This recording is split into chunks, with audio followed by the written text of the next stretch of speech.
ورحمة الله وبركاته. نحمده ونصلي على رسوله الكريم. أما بعد، فقد قال الله تبارك وتعالى في القرآن المجيد: أعوذ بالله من الشيطان الرجيم، بسم الله الرحمن الرحيم. ذلك الكتاب لا ريب فيه هدى للمتقين. وقال النبي صلى الله عليه وسلم: خيركم من تعلم القرآن وعلمه. الہی رونق اسلام کے سامت پیدا کر، الہی رونق اسلام کے سامت پیدا کر، دلوں میں مومن کے الفت قرآن پیدا کر.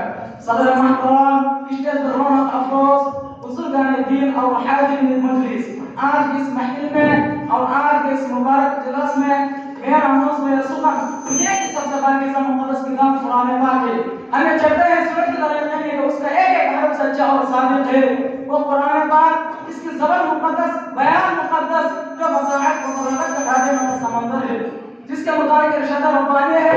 قرآن وہ کتاب ہے جس کے صادق اور برحق ہونے میں کوئی شک و شبہ نہیں، جس کے بارے میں محسن انسانیت حضور پاک صلی اللہ علیہ وسلم نے ارشاد فرمایا: تمہیں سب سے بہتر شخص وہ ہے جو قرآن کو سیکھے اور سکھائے. دعا کیجئے کہ خدا قدوس ہم سب کو قرآن پاک کی دعا سے منعوت فرمائے.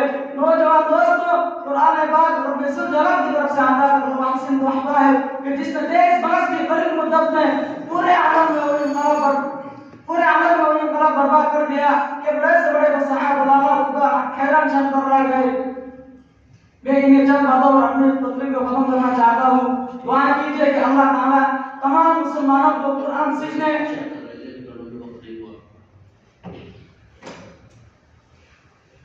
یہی وہ قرآن ہے جو رہتی دنیا تک انسانوں کے لیے سرابہ ہدایت اور رحمت ہے. یہی وہ قرآن ہے جس کی برکت سے جنت و شیاطین کا آسمان پر جانا بند ہوا. یہی وہ قرآن ہے جس کی برکت سے حضرت عمر فاروق رضی اللہ عنہ کو ایمان نصیب ہوا.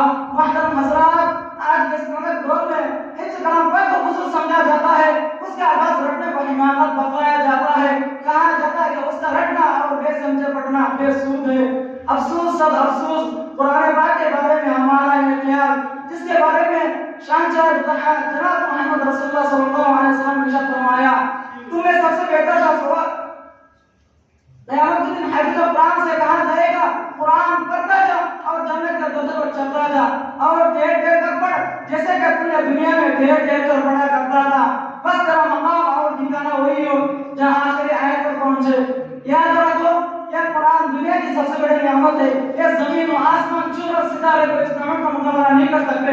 یہ رب کائنات کا مقدس عظیم کلام ہے. کیوں نہ ہو جب اس کا اترنے والا آمین، جس کے ذریعے اتارا گیا وہ بھی آمین. محترم حضرات، قیامت کا میدان ہوگا اور اس 10 آدمی جن کے لیے جہنم واجب ہو چکی. حافظ قرآن اپنے رب کی بارگاہ میں سفارش کرے گا، قرآن کا عالم اس کی سفارش قبول کرے گا اور اس کو اس حافظ قرآن کی برکت سے جنت عطا ہوگی. میں انہیں چند باتوں اور اپنی تقریر کو ختم کرنا چاہتا ہوں. دعا کیجئے کہ اللہ تعالیٰ تمام مسلمانوں کو قرآن سیکھنے اور سکھانے اور اس پر عمل کرنے کی توفیق نصیب فرمائے. آمین. وآخر دعوانا الحمد للہ رب العالمین.